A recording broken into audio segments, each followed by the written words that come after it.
66,100 জনের বার্ধক্য ভাতার অ্যাপ্লিকেশন নিয়েছে এবং সেখানে আজকে 6,30,00,000 টাকা অ্যাকাউন্টে ঢুকাবে, প্রাইভেট টাকা, কয়লা, ডিয়ার লটারি, চুরির টাকা।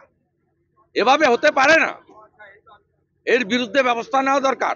এবং 12,65,000 বার্ধক্য ভাতার দরখাস্ত যারা দুয়ারে সরকারে করেছে, বয়স্করা পাননি। পশ্চিমবাংলার জনগণ দেখুক কোন পরিবারের হাতে তারা এই রাজ্যের সরকারটাকে রেখেছে। আমি এটা নিয়ে বলবো না, তদন্ত চলছে, তবে সবটাই প্রকাশ্যে। কালকে মিডিয়াতে যা এসেছে 10,000 কোটি টাকার রেশন স্ক্যাম, এত বড় চুরি দুর্নীতি কোথাও হয়নি।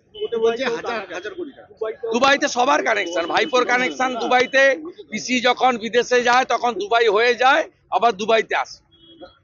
পিসির নিজের কানেকশন দুবাইতে আছে। বলছে 10,000 কোটি টাকা, 10,000 কোটি। হ্যাঁ, বড় স্ক্যাম, সবচেয়ে বড় স্ক্যাম। গরিবের সব ভালো গমগুলো পাঠাচ্ছে এফসিআই, পচা গমগুলো দিয়ে আটা তৈরি করে গরিবদের দিচ্ছে। সে আটা মুখে দেওয়া যায় না, আটাগুলো সবাই গবাদি পশুকে খাওয়াচ্ছে। চালগুলো এফসিআই নরেন্দ্র মোদী প্লেন চাল পাঠাচ্ছে, সেই চালগুলো খোলা বাজারে। আমাকে বাংলাদেশ থেকে কাল রাত্রে একজন পাঠিয়েছে সাতক্ষীরা থেকে, বলছে সাতক্ষীরার সব দোকানে পশ্চিমবঙ্গের গম আর চাল পাওয়া যায়।